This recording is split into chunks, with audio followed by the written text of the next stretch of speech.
Good afternoon, ladies and gentlemen.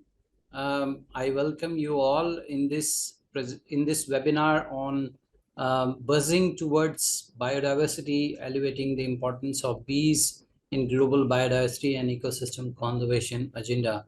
So this week we are celebrating two important days: World Bee Day that we just celebrated yesterday, and then the World Biodiversity Day that is coming tomorrow. So we thought to celebrate this as a whole week devoted for conservation, sensitization, and also supporting some work as action taken on ground, so that we take forward this agenda of conservation.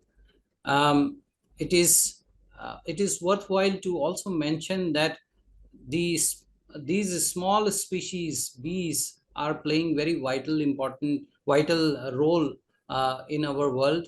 They are very much important for our food system, as well as several different ecological functions that we have, that those are very important for our world.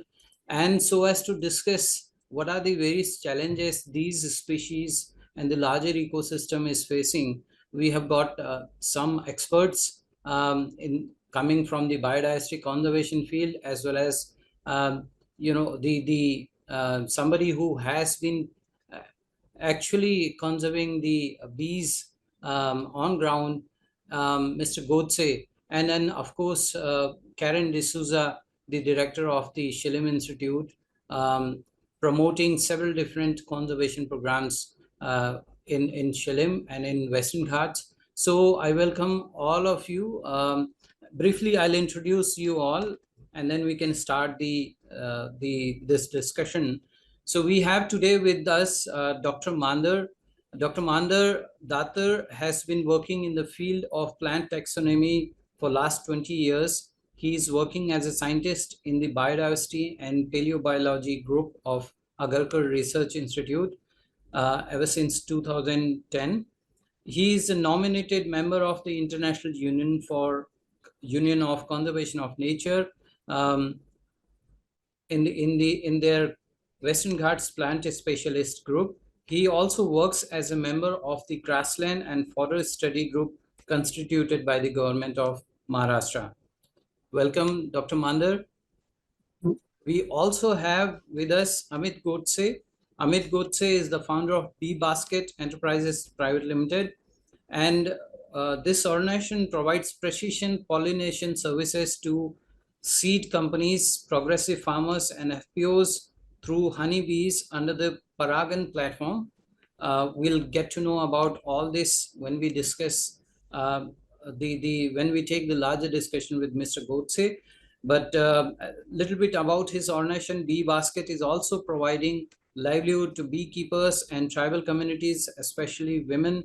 Currently, Amit leads a team of 9 people, and his startup was also selected among the top 18 social innovators in year 2017 at a national conference on social innovation. Bee Basket has already conserved more than 8,000 plus beehives in Pune and Mumbai alone, and has trained more than 900 tribals on the modern and sustainable methods of honey harvesting. Welcome, Amit. We'll be glad to discuss several different dimensions of your programs. And then we have Karen. Karen joined Shillim Institute as the director in January 2015. She studied international business and economics from University of Brussels. Karen's passion for environment and concern over the current global warming crisis and biodiversity has led her to spearhead some of the Shillim Institute's programs, such as restoration of natural habitats, alternative and regenerative food systems, ecological education, land stewardship, and agriculture and architecture studios, promoting sustainable architecture in Western Ghats. Karen has set up Shillim Institute with a focus on research and project implementation in conservation, sustainability, healing, and community engagement. Welcome again, Karen. Thank And you so much, Aditya. Yeah. And so, with that, I would like to start this discussion. Um, and, we can start first with a common question where I would like to have perspective from all the speakers um, about the importance of this week, World Biodiversity Week. So, what are we aiming to sensitize, and what would you like to say on the challenges those are in front of us, and why do you think it is so important to understand the deeper dimensions of the biodiversity conservation, and what needs to be done? So maybe Dr. Mandar, if we can start from you. Yes, first of all, thank you very much, Aditya, for wonderful introduction. And I'm very happy to share the platform with Karen and Amit. I'm really excited to talk to you. So, this Shillim Institute, which has been doing a wonderful job in Northern Western Ghats, has invited me, and I'm thankful to you for your gracious invitation. So for me, the most important thing, the most important challenge in front of us is the lack of realization that we are part of biodiversity, and say our species evolved like any ficus tree surrounding us, or any jellyfish, or any rhino, and that understanding is altogether lacking. That's what I feel. That's the most important concern that always I have. So many people surrounding us stay in city like Pune, and many people, even in my institute, doesn't really fully appreciate the interconnectedness of various life forms. So you have life forms, microscopic life forms to megascopic life forms, and there lies an interconnectedness, the connections between them, and that are not fully appreciated by people. And people also, there is a lack of understanding that the same evolutionary processes has shaped us. So we are as insignificant or as significant as a jellyfish or a ficus tree or any other small mega organism in this world. So this overall, this disconnect about the nature surrounding us has led to the lack of awareness, and that's why people are not very concerned about what is happening surrounding us. And that's why I feel programs like this are important. To answer your question, whatever work I had done in last 20 years in Northern Western Ghats, I feel a couple of things. One is slowly, so I have been focusing on documenting traditional knowledge of the community in which I live in Northern Western Ghats. And what over the years I realized is there is a lack of or weakening of religious beliefs, and those religious beliefs slowly the systems like sacred grows in our region. So our northern western ghat, the western ghat of Maharashtra, holds as many as 3,000 sacred groves, and all they were all based on beliefs that have perpetuated over the years. And this lack of this weakening of these religious beliefs is concerning a factor for the existence of sacred groves. So I've been documenting wild edible plants from northern western Ghats, and a few years back I have written a book on wild edible plants. But slowly, the people who actually are into the practice of utilizing those wild edible plants, consuming them, harvesting them, or probably sustainable way of harvesting them, conserving and preserving them, are slowly losing this. And This lack of traditional knowledge for me, I feel, is a unrepairable loss, and that needs to be somewhere arrested. And awareness, yeah, I think, is the most important thing that can be utilized to arrest these losses. So to talk about other challenges, other panelists will also throw lights on many other aspects. But so change in land use pattern in the northern western Ghat has been often discussed. Then we have over exploitation of certain resources like medicinal plants, wild edible plants, the diversity within certain groups. Like we hold a good germplasm of mango in northern western Ghats, but so there are many wild forms, wild races, or wild varieties of these mangoes in northern Western Ghats. But people are just running behind Alfonso and running behind the Pyrie, which are very popular cultivars. So this is also a kind of a loss to biodiversity. And this also, they just do Pyrie, Hapus, and then all the rival, what we call, there is a specific term called rival for the wilder germplasm of mangoes. So these things are there. Invasive species have been dominating. Many species have reached here and now dominating our ecosystems. And people don't necessarily have understanding about climate change. Slowly, temperature is increasing. All these are the concerning things or challenging things for me, in front of me, and these challenges should be addressed. That's what I feel. Sure. Thanks for sharing your perspective. And when I was reading your profile, I found that you have also, done so much of work on biodiversity in written book. We'll get to that in some later questions. So, but for now, I'd like to also understand from Amit Godse, how does he see the challenges in front of biodiversity, and also from the perspective of the bees? If you can, share your perspective, Amit. You're on mute. I'm audible now? Yes. Yeah.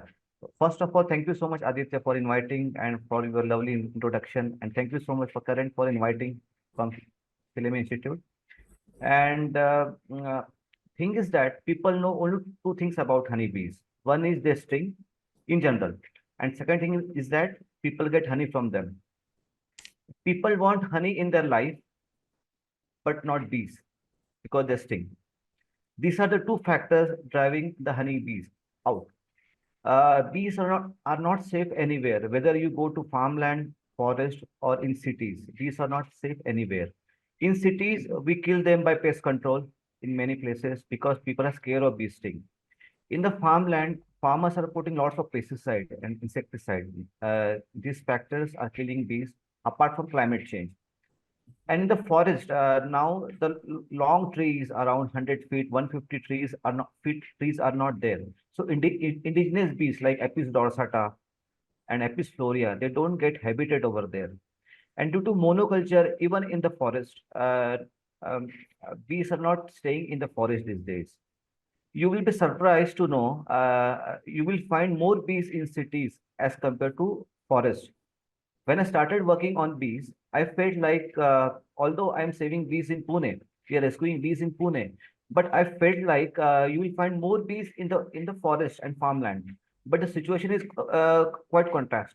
You will find more bees in cities. Why? Because you get biodiversity, in the cities. People are growing different flowers in the galleries, garden. Lots of trees are around.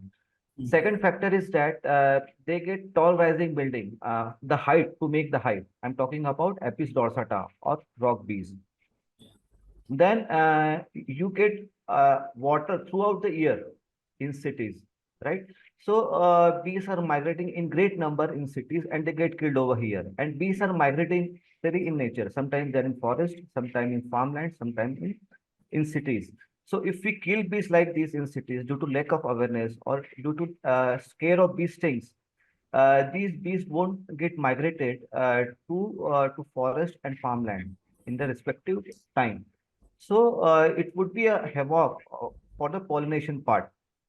And farmers are already facing the burn of the non-pollination pollinating their crop. So we have started a service forcefully to provide a pollination services to the farmers and FPOs, and also we provide bees to seed companies to pollinate their crops or seeds for the better yield. So this situation has come for the bees, and bees are in declining mode. So we are facing lots of challenges due to this. Sure, sure. Thanks, and we'll get to the deeper issues and deeper dimensions about the bee conservation and what kind of practices you have been promoting. But before that, we'll let's hear from Karen. Karen, your perspective on challenges in front of biodiversity, and your thoughts on that particular issue. Yeah, thanks, Aditya. I think biodiversity is so important more now, I think, than ever before, because we've already done so much damage to the environment. As Dr. Mandar said, and as well Dr. Amit also said that, by planting monoculture crops, both in agriculture and also for gardens and landscapes, we've had to supply the soil with copious amounts of both fertilizers and pesticides over the last decades, because monocultures just simply don't encourage biodiversity. Not to mention, we've also allowed all of these chemicals to enter our bodies through our food. But bees, like other pollinators, are hugely sensitive to chemicals, which I think is what everyone is saying, and that's led to their decline. I think we often forget that bees are responsible for pollinating most of the fruits and vegetables that are on our plate almost every day. It's also led to the extinction of many other pollinating species like birds and butterflies at a far more alarming rate, because I think like us, they also depend on bees for pollinating, and so does the entire other sort of animal system, of nature. And as we're seeing the decline of biodiversity, we're also seeing new threats to our food systems. Without biodiversity, we will be seeing a less resilient environment. Just look at the numbers. 80% almost of our fruits and vegetables come from the pollination of bees. So how do we move forward if their numbers are declining consistently and rapidly? Yeah, certainly. And I'd also like to, share a dimension from my side that, of course, everybody understands that the biodiversity at global level is at risk. We have already entered in the era of sixth mass extinction, as the scientists say. And of course, the extinction rate of a species has multiplied thousands times to the, otherwise normal rates. So certainly this is the era where the biodiversity needs to be given utmost importance. But there is also a fact to understand that, as Karen, you were mentioning, that if we just talk about the bees, they are contributing to that important service of pollination to 80% of fruits and vegetables. So there are several other microbial species who are contributing for our well-being. I think there was a statistics that close to 40,000 species are involved in several different functions.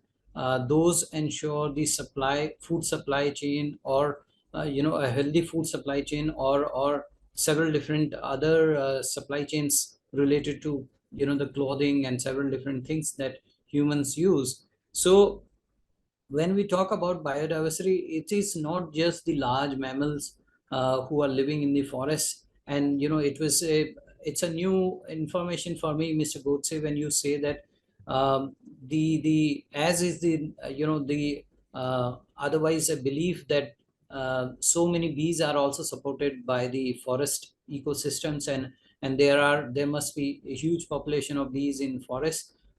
The counter view that you are sharing is a news to me, that there could be larger number of uh, bees in the urban areas. Perhaps that also gives us a thought to further explore whether we need protected areas, separate kind of protected areas for these smaller wildlife, be it in the urban areas or rural areas. Depends on the research that gets carried on in this area. But I would like to understand from Dr. Mander, you know how do you see how the micro diversity helps our own species, has helped our own species, and helps the humans to establish our existence and our route to this planet?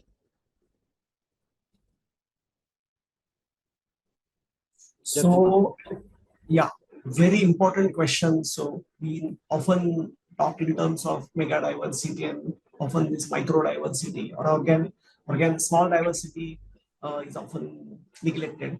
And I also feel that I also say often that the appreciation for nature uh, or natural elements is directly proportional to its size.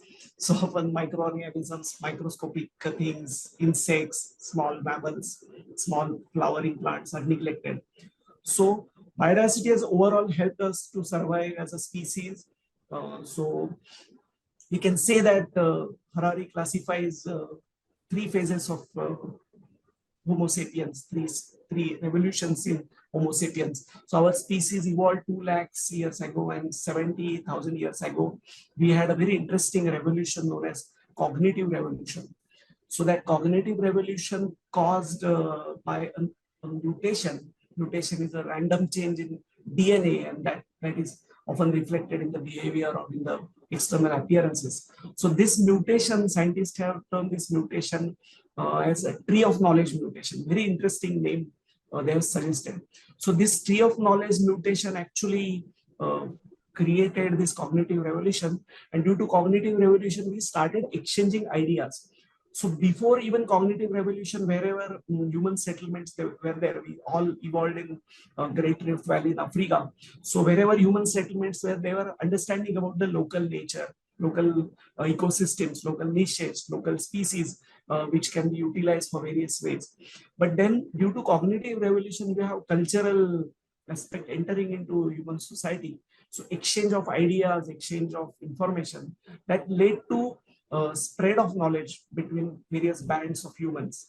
And this cognitive revolution 70,000 years ago, followed by agricultural revolutions at 12,000 years ago, also was supported by various species. So when we are hunter-gatherer, between this cognitive revolution and agricultural revolution, we were largely dependent on the biodiversity surrounding us. So we had uh, tremendous diversity in our diet. So today morning, Homo sapiens eats a mushroom. Then in the evening, he'll catch some fishes.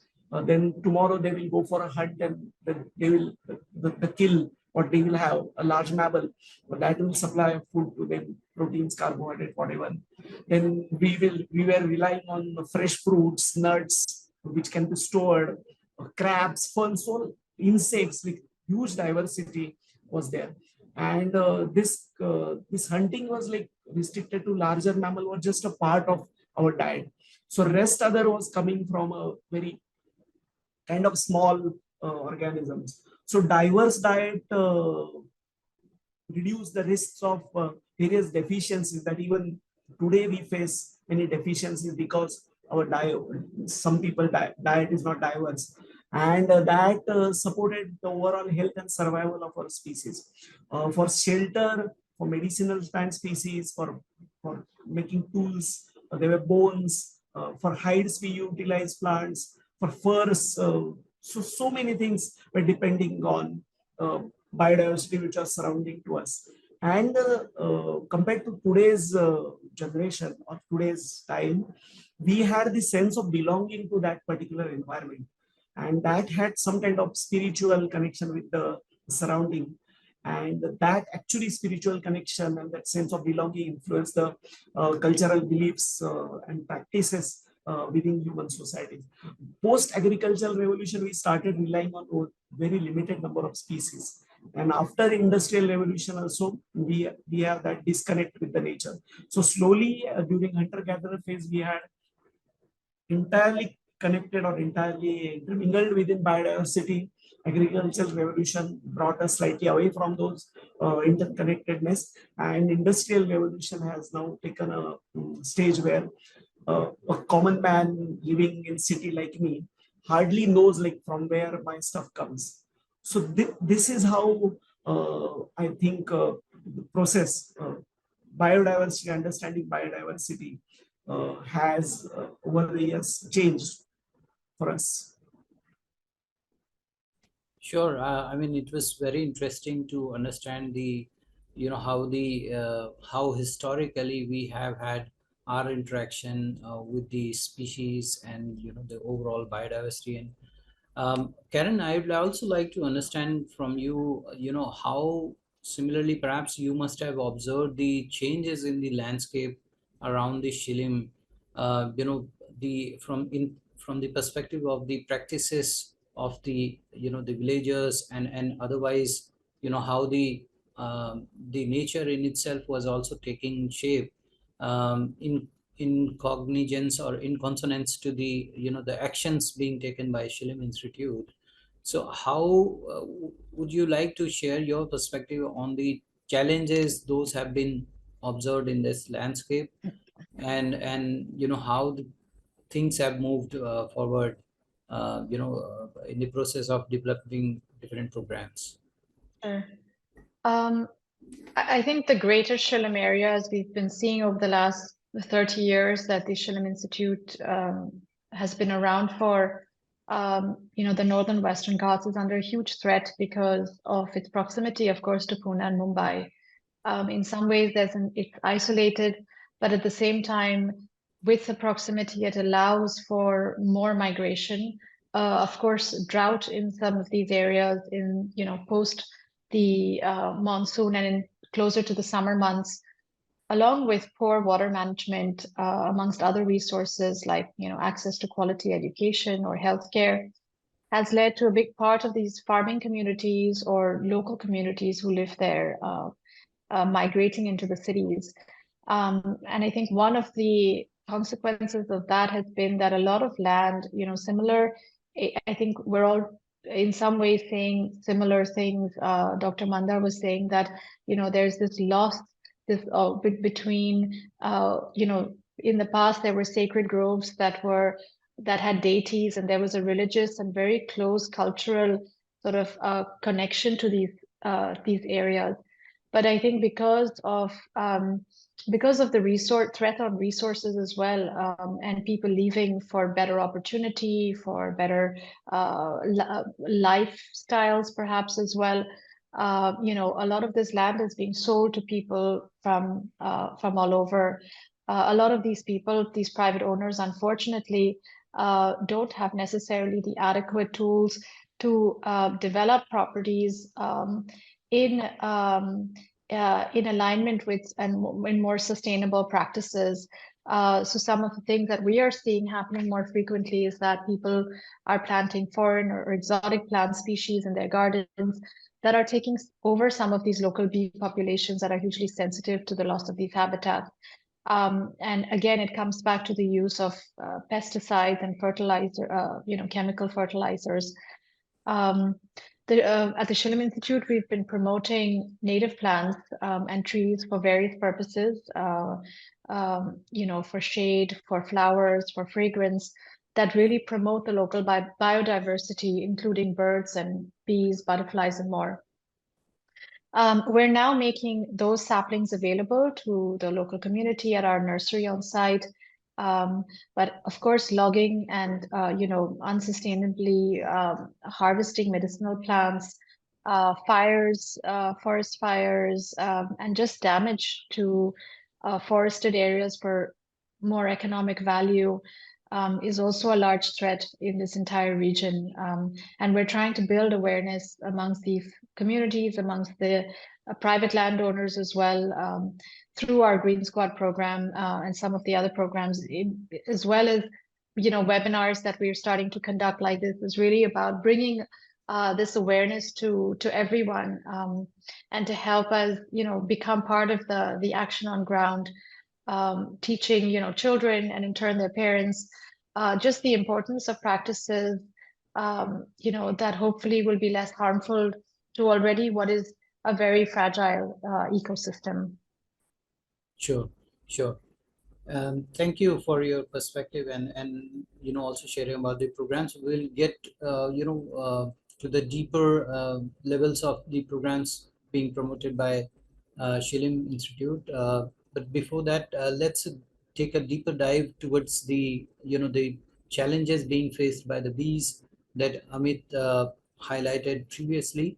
So Amit, you were sharing about the Dorsatas challenge, and I recall my first discussion with you. We were having when I was with Columbia Global Center, and We were discussing on several other dimensions of the bee conservation, and I recall that at that time also there was a news about dorsata, that in Bangalore itself, which is again a city close to the Western Ghats, which is considered to be a big habitat for dorsata. So the dorsata are claiming the the high rise buildings in Bangalore, and because people are scared of them, close to 300 colonies were killed or burnt every day. I guess that was the news of 2018 or 19. So how is the challenge around the bees as of now, assuming that our nations like you have multiplied, and people have been perhaps more sensitized towards the bees, and their the importance of the ecological functions that they support. So if you could elaborate on the ecological functions of the bees and the challenges that they are facing, and then your perspective on if there is still less of attention given to bees, um, which they otherwise require. First of all, I will share a few interesting facts about honeybees. Like one third part of your food chain come with the help of bees only. Bees and other plants are at the bottom of food pyramid. If this collapse, whole food chain will collapse. Then more than 100 agriculture crops are fully dependent on honeybees for agriculture produce. Okay, it is to be said, like Albert Einstein had said, if honeybees disappeared off, within 4 years, human beings will die due to lack of pollination, because no bees, no pollination, no more plants, no more animals, no more man. So this is the equation. So bees are the important block for more ecological system. When people talk about ecology or what that come in their mind is the tree plantation. Like for human, trees are important. The same way for trees, bees are important to pollinate their flowers. Bees and plants have a symbiotic relationship. Okay, plants provide them nectar and pollen. In return, bees do pollination services for the plants. So they have a symbiotic relationship. Uh, if there is a monoculture, bees will get food from only one flower or two flowers. So it would be an havoc for their food. They don't get nutrition for only one flowers. If there's a diversity, they get different kind of food, so that the nutrition requirement would be maintained. Now the challenges we are facing. Every bees has a different challenges. Like for dorsata, a tall rising building or high trees required. For Sirana indica, in fact, in cities, these Sirana indicas are making their home inside an AC. Okay, people feel like so there is a hole. Many times, what happens? This AC repair guys, they don't close the hole from outside. There's a pipe going from outside, and they don't close the hole. So many times, Apis cerana indica, they go from that hole and make their hive inside an AC, or there's a gap between two walls. Bees make the hive over there, and people are less aware about honeybees. So what they do, they close the hole, because people feel like when they see the beehive, then only bees are there. They don't know the species of different species of honeybees. So they close the hole from outside, and then the problem come. Bees started coming from the AC blade. Then and there's a problem for those people for residing. So every bees has a different challenge. Like if I'm talking about stingless bees, they also make the hive in hole or something. What I have found this year, due to heat waves, due to so what happens, their their hives or their brood melted down due to heat wave, and the whole honey melted down and the hive melted down and the whole colony got collapsed due to heat wave. So this is the challenges we are facing on the ground, and different bees are different challenges. Like for Floria, okay, the challenges is that they don't get uh, plants to make the hive. Small plants should be there, and in the farmland, what happens to the Floria bees, Apis floria bees? People get hardly get 50 to 100 grams of honey, and they burn the bee's life and extract honey out of it. Even the small children and do the same thing because they don't know how to handle bees in a sustainable manner. Although there are techniques like we can harvest honey without killing the bees in a sustainable manner, keeping the brood intact. But when you burn the whole hive, throw out the eggs and larvae part, the breeding gets stopped. Okay. Due to stop in breeding, and their numbers are not increasing, right? So these are the challenges we are facing right now. And when you talk about honeybees, people feel like only honey you get. Honey will hardly get for 300, 400 rupees. But the pollination equation, no one is calculating how pollination is helping our agriculture food chain in the numbers, in the economic value. No one is considered about the same. If we rescue a beehive, we charge around 1500 rupees.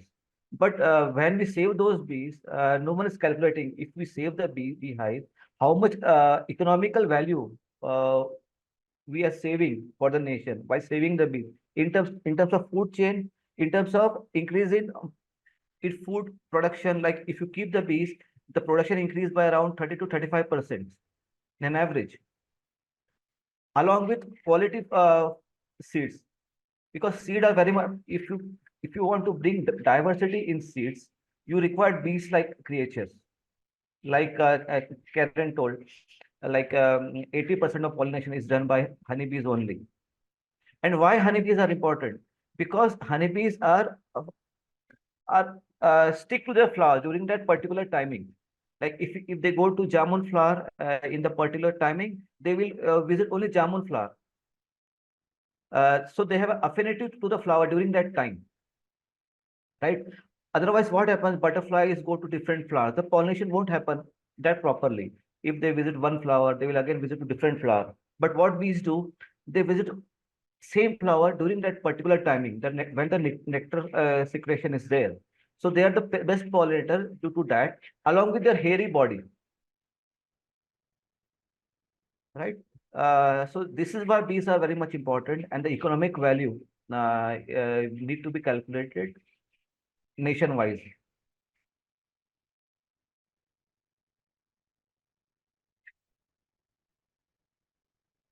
Aditya, you are mute. Sure. So I was saying that from your perspective, do you think that still there is a lot of attention that they otherwise need? They are not getting at the moment, and they that should be provided. Right, right. Even if you talk about the government, they are a major concern about the honey production part, Yeah. right? But not They are promoting mellifera. That's what yes, yes, I had and heard. then because mellifera produce good honey as compared to other honeybees, okay, and they work wonderfully well in monoculture, and those are not local bees. And when mellifera came in India, they bring lots of diseases along with them. And those diseases spread across to Indian bees. And due to that, our Indian bees or local bees got killed because they were not immune to these foreign diseases, Yeah.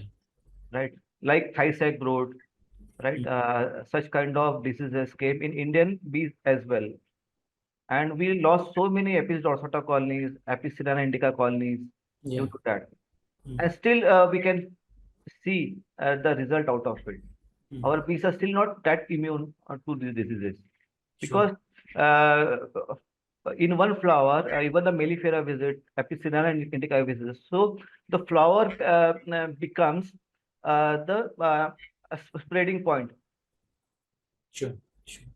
So I'll move to Dr. Datar, and Dr. Datar, if you could also share your perspective um, about if you feel that there is a noticeable disparity in the attention and resources those are allocated otherwise to the larger mammals in comparison to the small wildlife.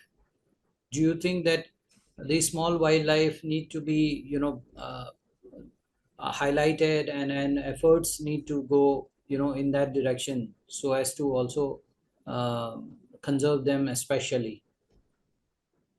Yes, I think to answer your question, there is a lot of disparity between what attention is to be, what attention is given to larger wildlife, larger animals, larger plants compared to the smaller ones. So, and I work on plants, so I give some examples from plants. So, flowering plants, like they give us all roti, kapda, and makan, shelter, food. All resources are given by uh, flowering plants, angiosperms. But medicinal plants are only majority of the traditional medicinal knowledge which have come emerged, and probably Ayurveda emerged from this traditional knowledge, relies heavily on the medicinal plants. But one should not forget that smaller organisms should not be neglected, as the most life-saving drug in the form of antibiotic came from fungi. So you should look at the microscopic organisms, you should look at the fungi, and there's tremendous potential in them also. So Edward Wilson has once famously said that conservation, so when we talk about conservation, a layman would question that if the species is not uh, in the basket of my species which can be utilized, or that utility species, why I should worry about them and why I should worry about their conservation. Also, to answer that question, Wilson has said that if you started knowing species like maybe microscopic organisms, smaller wildlife, mammals, plants, so you know more about them, you started exploring more about them, that gives an opportunity to explore the unutilized resources amongst them.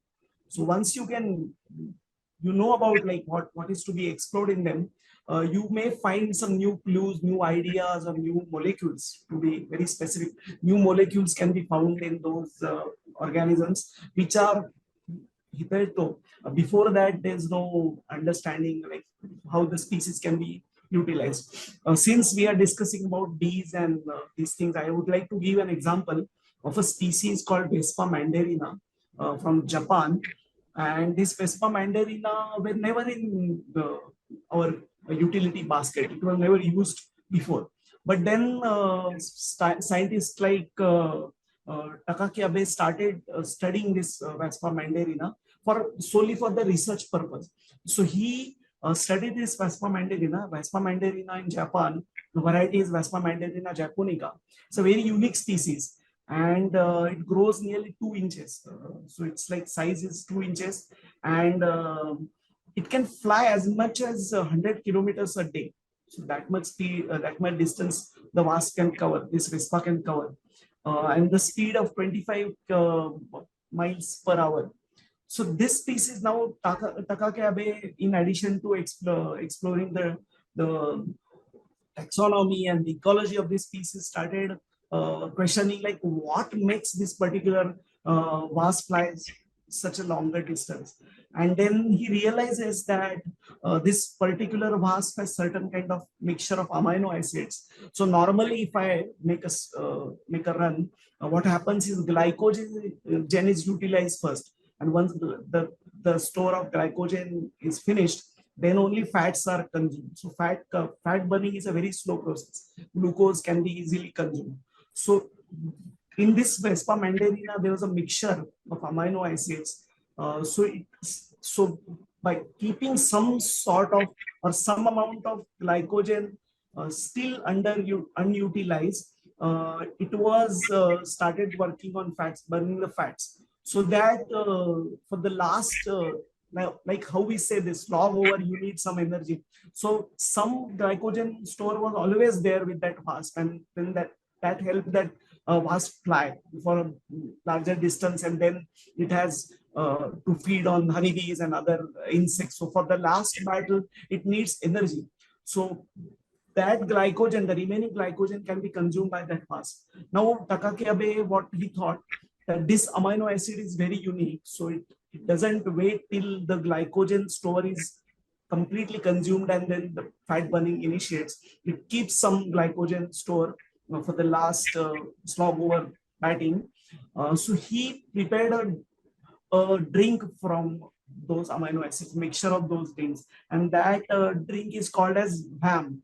So it's like long form is Vespa amino acid mixture. And this Vespa amino acid mixture, he took a patent, and that was released as a commercial sports drink. And to surprise, this marathon running and all these things, Olympic marathons are won by Ethiopian and Kenyan runners. But suddenly, what happens is in 2000 Sydney Olympics, the women marathon was won by a Japanese lady. And then people started like they were amused, like why a Japanese lady can win a marathon in comparison with Ethiopian or Kenyan runners. Then they realized that this vamp drink, which was commercialized by Takaki Abe, there was a regular diet of that, part of the diet of that marathon runner. So consumption of glycogen at, at some particular stage, and then the mix, some stories kept as it is for the last sprint, and then before like entire glycogen is consumed, fat consumption starts. So this particular mixture helped a Japanese lady to win a marathon. So this is how I see at biodiversity. So this is an interesting example. So before Takaki Abe went into the metabolism and what actually happens with those amino acid, this species were largely ignored. People are not knowing about the utility or possible utility of the species. This is how we should look at the smaller organisms and smaller unknown, unutilized, what we call like they are not important to us because these species are not in our use. So this is how if you start looking at the species, slowly we'll realize that there is something in them, if we can explore, that can further help our species, Homo sapiens, survive in a better way, or probably add some dimensions to what our day-to-day life. And if you start looking at species that they can be utilized further for our own benefit, then we will start slowly conserving. That's one approach Edward Wilson has put forth, and that I really appreciate. And this is how it should be told to people, it should be communicated to people, and that's how it should be narrated. Sure, sure. Thanks, Dr. Datter. Thanks for sharing that interesting example and a lot of interesting information associated with that. Karen, I'll come to you and to understand, considering that small wildlife and species which otherwise many times get ignored in the conservation dialogues. Understanding that Shillim Institute has been protecting a huge area of close to 2,000 acres as the forest that gets protected by the Shillim Guards. How, what would you like to share, about the other conservation efforts being done by the Shillim Institute that goes in favor of the small wildlife and in the towards the broader biodiversity conservation? Sure. So, I think that the health of smaller species really determines the health of the larger ecosystem and larger mammals in turn, which is what we typically first see. But our forest program is constantly researching and monitoring some of the smaller habitats within these larger land classes that we have in the northern Western Ghats. And depending on the area, we sort of try to understand the typical plants that are seen there, the species of reptiles, birds, butterflies that live within these individual habitats. For example, we plant species preferred by the giant squirrel in some of the outer areas of the larger canopy forest so we can expand their nesting sites. We plant specific food and larval host species for certain types of birds and butterflies. Similarly, we also fill in some of the gaps in where we find that there are disconnected parts of forest and help connect one habitat to another while also providing shade for corridors.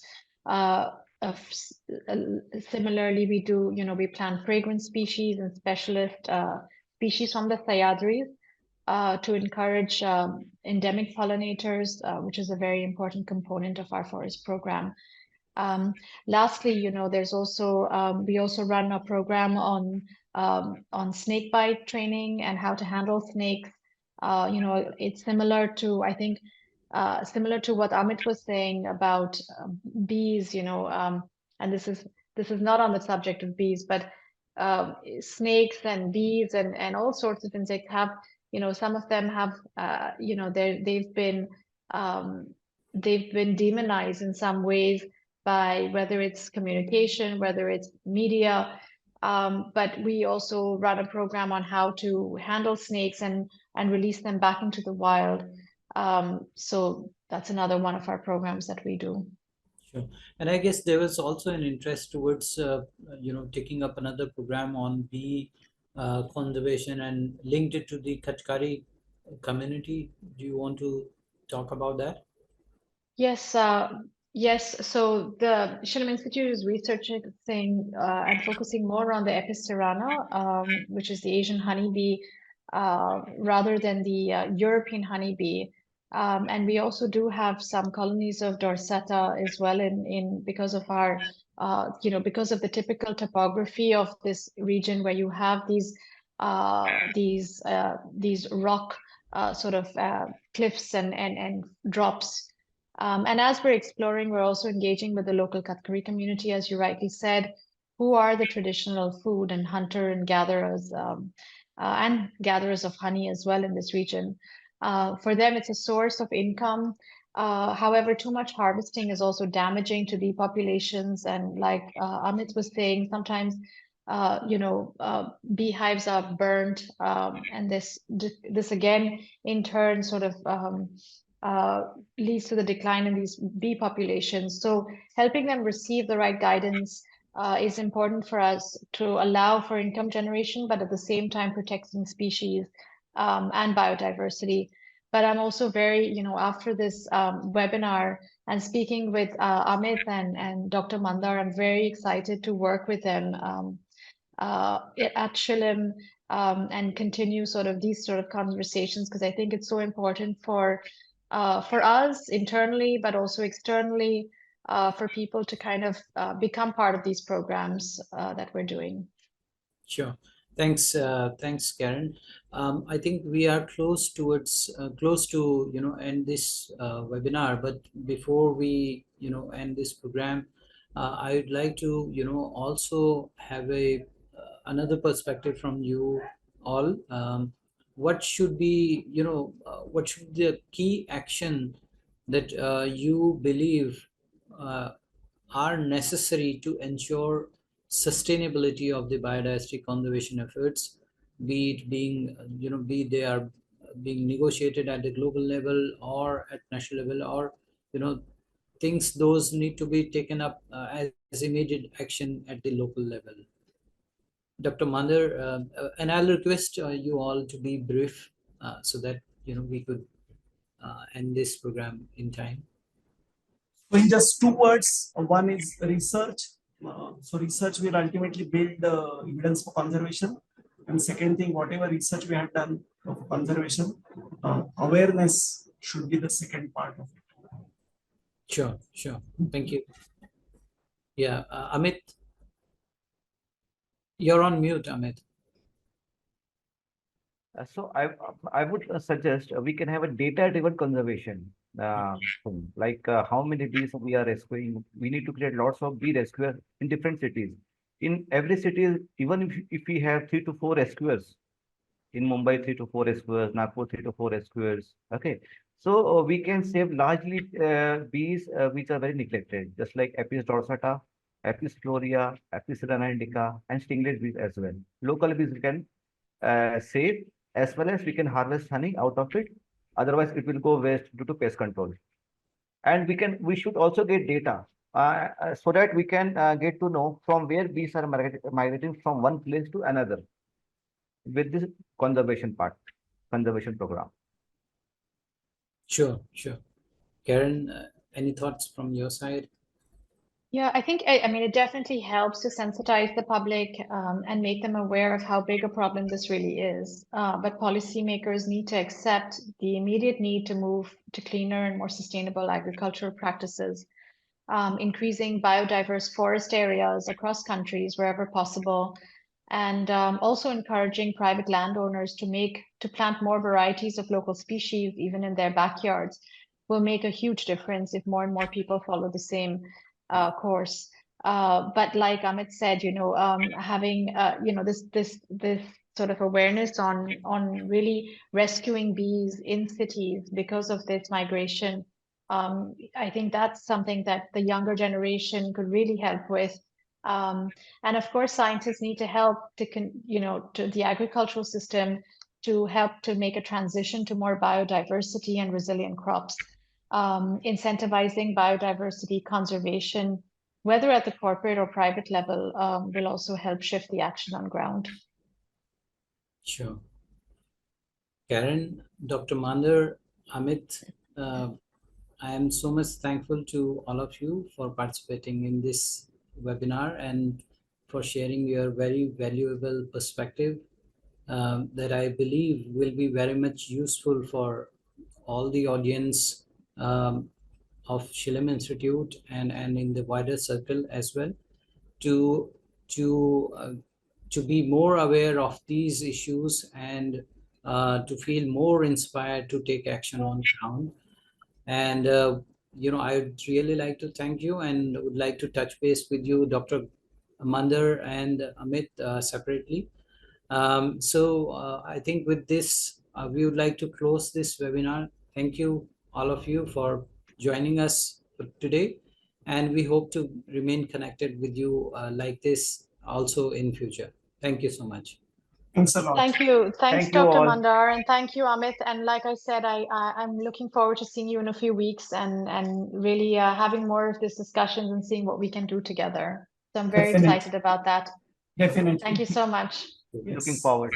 I've learned so much from you both in this last 1 hour. Thank you. Thanks. Thanks, all. Thank you. Thank you very much. Bye. Have a good day. Bye. Same dream. Thanks.